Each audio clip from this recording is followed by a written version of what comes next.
Third time's the charm. Might be good for running a race, a marriage prospect, applying for a job, but not for running for president. In fairly recent memory, only Adlai Stevenson tried and failed to run for the office that many times. He finally lost to John Kennedy in 1960. Joe Biden isn't even the Stevenson of the 21st century. At least Stevenson did win the nomination twice for the Democratic Party. A matchup between Biden and Trump would have been very humorous to watch. Trump's lying braggadocio versus Biden's stupidity and awkward comments. But at least on stage, he wouldn't have his wife's fingers to suck on. It's no surprise that Biden's star has fallen. He's trying to hitch a ride onto Obama's coattails while trying to avoid his dismal and pathetic record as a senator and vice president, which in all campaigns often becomes the highlight of the opposition.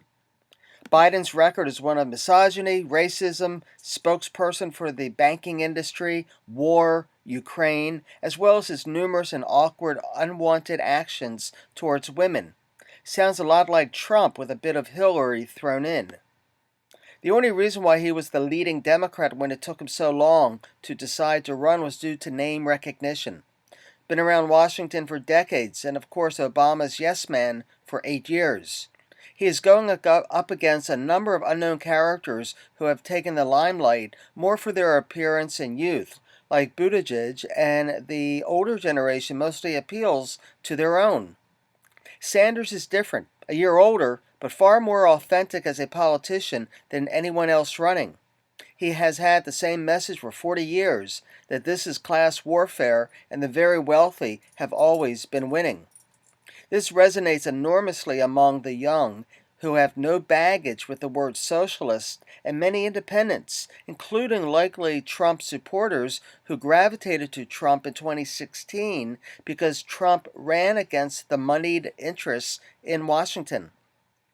Biden opposes everything Sanders stands for, and that is hurting his campaign.